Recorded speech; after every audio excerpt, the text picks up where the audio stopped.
네, 서동수의 글로벌 마켓 리더 메리츠증권 서동수 대리와 얘기를 나눠보도록 하겠습니다. 안녕하십니까? 네, 안녕하세요. 네, 자 오늘 서동수 대리와 함께 어떤 내용들 우리가 얘기를 좀 나눠볼까요? 이슈부터 먼저 확인을 해보도록 하겠습니다. 자, 첫 번째 이슈는 롤러코스터 장세에 대해서 좀 얘기를 나눠보도록 하겠습니다.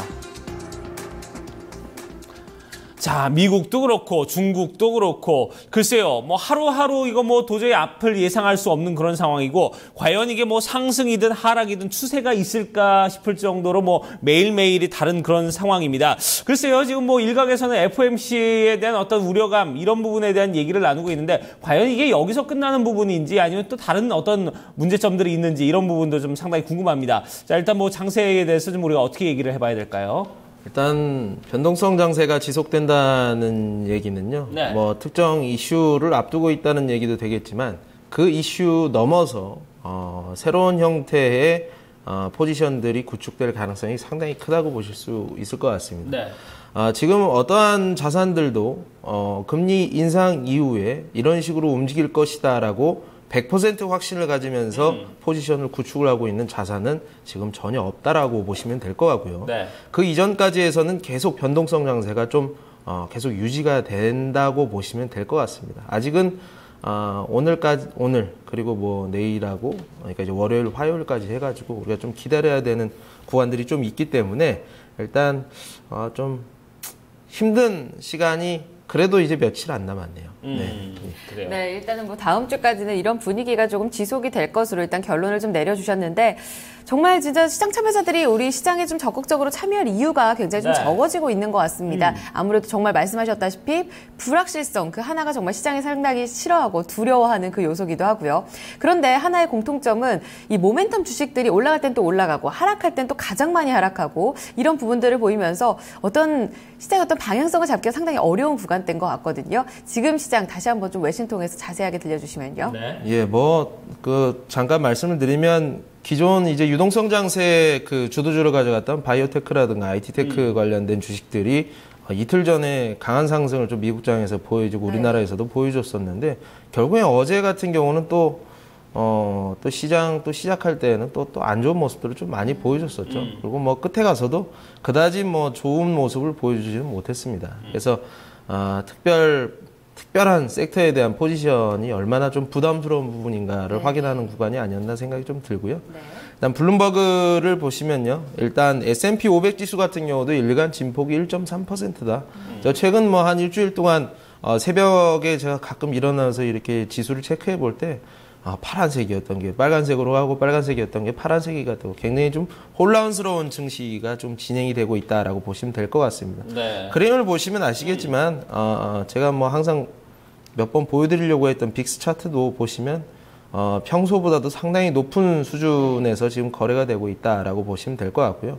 여기에서 이제 금리 인상이라든가 금리 인상을 하지 않는다거나 어떠한 액션이 나온다고 했을 때 뭐 변동성이 줄어들어도 올라가도 뭐 이상하지 않고요. 특정 방향으로 제가 어떻게 말씀을 드리기가 상당히 좀 어려운 부분들이 있을 수가 있을 것 같습니다. 그리고 네. 어떻게 됐든 펀더멘탈 지표가 하나 나왔습니다. 네.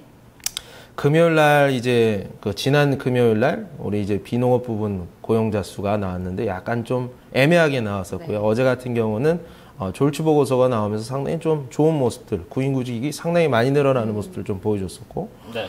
실업수당 청구 건수가 나왔는데 그림을 보시면 표를 보시면요, 이번에는 27만 5천 건으로 줄어들었어요. 지난번보다 6천 건 정도 줄어들었습니다. 지난달은 28만 1천 건이었거든요.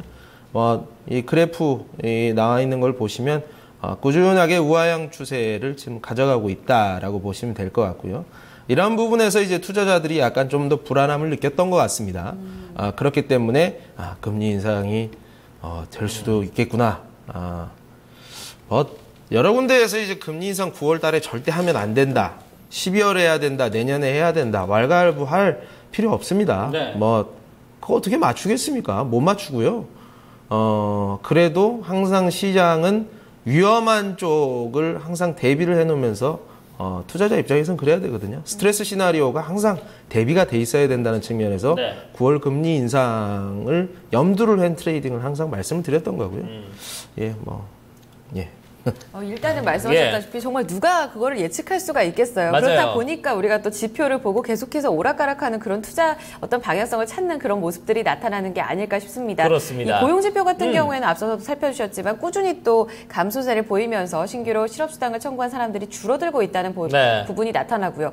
반면에 또 간밤에 발표가 됐던 뭐 수입 물가라던가 도매 재고 이런 부분들에 있어서는 또 아직은 부진하기 때문에 이런 부분에 있어서는 금리 인상은 아직이다라는 이야기들도 나오고요. 예, 결국은 지금 지표들이 지금 안 좋은 지표가 나오면 오히려 금리 인상에 대한 우려감이 줄어들면서 증시는 올라가고 네네. 또 지표가 또 잘 나오면은 금리 인상 곧 할 것 같다 이러면서 지금 계속해서 또 주가는 또 이 지수의 흐름은 또 떨어지고 지금 이런 상황들이 지금 계속해서 엎치락뒤치락 하고 있는데 결국은 지금 이런 부분에 좀 구집한 흐름을 갖고 좀 예민할 필요는 없다는 얘기잖아요. 그렇죠. 일단 예. 선진 증시를 보는 데는 지금 앵커님께서 말씀해 주신 부분들이 정확하게 맞아 떨어지겠습니다만 이머징 시장 안에 들어가 있는 우리 시장 같은 경우는 그거하고 똑같은 흐름을 보이지는 않습니다. 사실 금리 인상을 하지 않는다고 하면 우리도 좀 골치가 많이 아파질 것 같고요. 오히려 선진 시장 입장에서는 약간 좀 더 시간을 벌 수 있을지 모르겠습니다만 그다지 우리가 다시 유동성을 3개월 정도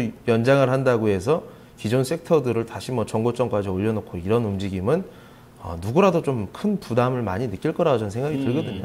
그래서 이게 지금까지 연초부터 가져왔던 우리가 모든 논리들이 이 통화 정책, 미국의 통화 정책의 변화로 인해서 상당히 많은 아이디어, 투자 아이디어라든가 이런 것들이 전환기를 맞을 수 있습니다. 그럴 가능성이 상당히 크고 과거에도 항상 그래왔습니다. 그렇기 때문에 지금 뭐가 많이 떨어져서 그래도 그게 악재 소멸이 되면서 다시 올라가겠지라는 단순한 논리를 가지고 시장에 딱 포션을 들여다 놓기보다는 새롭게 시작하는 부분들이 도대체 뭘까? 국리를 계속하고 시장에서 확인을 하고 그때부터 다시 어떤 특정 주식이라든가 무슨 자산들 포지션을 구축하는 게 맞다라는 말씀입니다. 그렇기 때문에 굳이 여기에서는 리스크 대비 수익률 자체가 상당히 낮은 구간, 수익률 높을 수도 있죠. 그렇지만 리스크가 좀 낮아지는 구간들을 우리가 좀 찾아보자라는 측면에서 현금 비율은 계속 유지하시는 거를 말씀을 드리겠습니다. 네. 계속해서 좀 관망세를 이어갈 것이라는 분위기입니다. 이 같은 분위기 다음 주 빅 이벤트까지는 조금 더 이어질 전망인데요. 이런 부분에 있어서 어떤 특정 섹터에 그래서 지금이 편입해야 될 때가 아닐까라고 고민하시는 분들도 계시지만 아직은이라는 목소리가 계속해서 좀 크게 나오고 있습니다. 이런 부분들 참고를 해보시면서 오늘 장에 참고해보시고요. 이어서 이 남미 국가에 대한 우려 목소리가 커지고 있습니다. 그 가운데 이 브라질의 신용등급 강등 소식이 계속해서 들려오는데 이 부분에 대한 자세한 이야기들 두 번째 이슈로 점검해보겠습니다. 네, 두 번째 이슈는 비틀비틀 브라질입니다.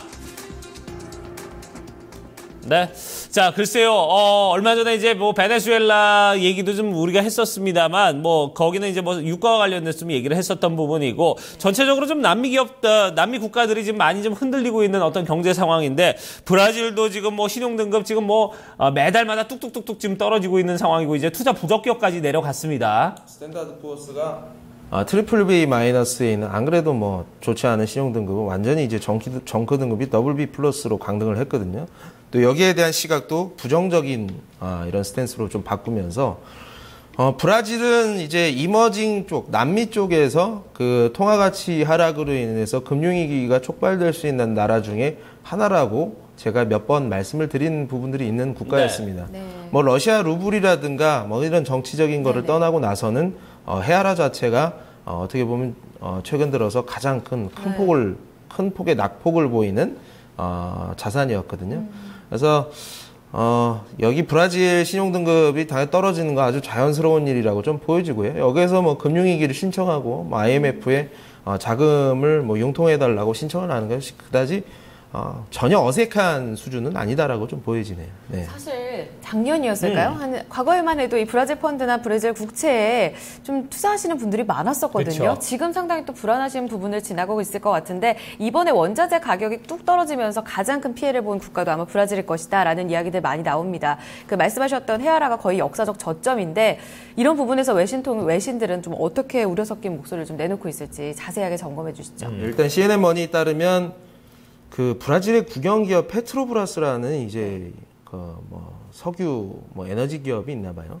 근데 여기서 이제 뭐 자금 세탁이라든가 정경 유착 여러 가지죠. 이제 부패 스캔들이 나오면서 어떻게 보면은 브라질 같은 경우 원자재를 팔고 파는 나라 중에 뭐 가장 대표적인 나라 중에 하나고요.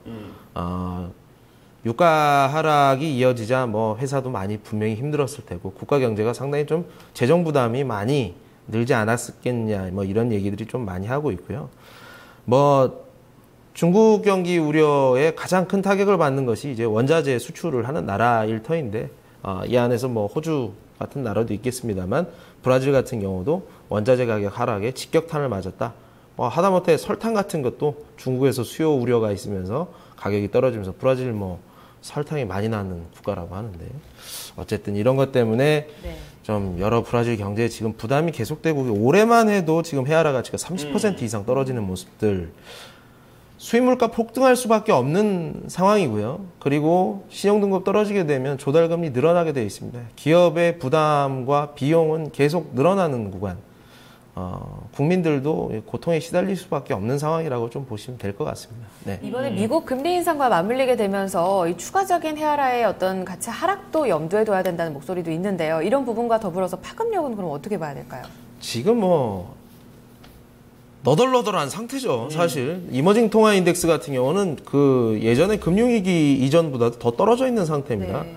원화 가치는 뭐 상대적으로 조금 괜찮은 듯 하다가 최근 한 달 동안 위안화 평가절하로 인해서 직격탄을 맞고 또 10%가 빠지기는 했습니다만 어쨌든 이머징 통화가 굉장히 좀 위기 국면에 있는 것은 사실이다. 그래서 여기서 어떻게든 돈으로 떼어가지고 막을 수 있지 않겠느냐라고 해도 뭐 할 얘기는 없어요. 그런데 만약에 금융위기가 발생을 해서 구제금융을 요청을 하고 비슷한 수준에 있는 뭐 단기 외채라든가 여러 가지 외채들이 외환보유고보다 많은 나라들이 뭐 제가 선호 국가가 지금 벌써 된다고 말씀을 드렸었는데 이런 것들을 뭐 같이 같은 스탠스로 견주어서 보면서 이거 연쇄부도 나면서 좀 여러 가지 이머징 쪽의 자금에 대한 선호도 자체가 아니라 아주 이제 피해야 되는 이런 움직임이 나오게 되면 금융위기 연쇄 부도 사례 피할 수 없을 수도 있다라는 비관론이 좀 대두가 될 수 있는 아주 좋은 재료라는 거죠. 그래서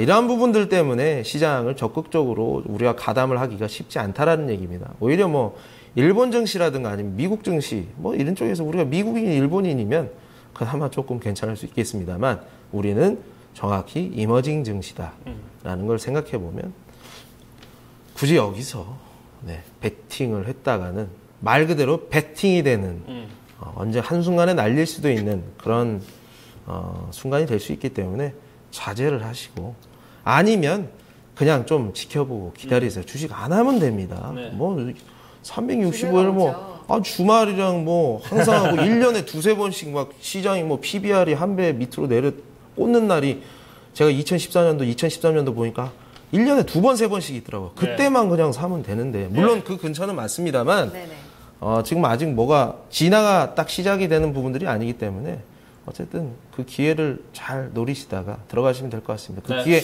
제가 말씀드리겠습니다. 어쨌든 뭐 서동수 대리 본인 입장에서 보면은 지금 증권사의 또 일개 한 명의 또 직원이기 때문에 이런 부분에서 뭐 증시가 좀 계속해서 좀 거래가 이루어져야지 긍정적인 부분인데 그럼에도 불구하고 지금 현금화 전략에 대해서 좀 얘기를 하고 뭐 굳이 좀 뭐 투자를 할 이유가 있겠냐 이런 부분까지 언급을 해주셨으니까 지금 시장이 여러분들께서 얼마나 좀 사실 조금 리스크가 있는 시장인지 아실 수 있을 거예요. 오늘 뭐 두 가지 얘기를 다 해봤습니다만 전체적으로 내용들은 다들 좀 기다려보자라는 그런 의견이었습니다. 네, 일단은 뭐 이머징 증시에 대한 우려감 계속해서 강조가 되고 있으니까요. 이런 부분들 참고해 보시면서 다음 주에 대한 어떤 우려에 대해서 좀 대비 전략을 세우셨으면 좋겠습니다. 자, 이슈 여기서 마무리 짓겠습니다. 글로벌 마켓 리더 메리츠 송금증권 서동수 대리와 이야기 나눴습니다. 감사합니다, 대리님. 고맙습니다. 감사합니다.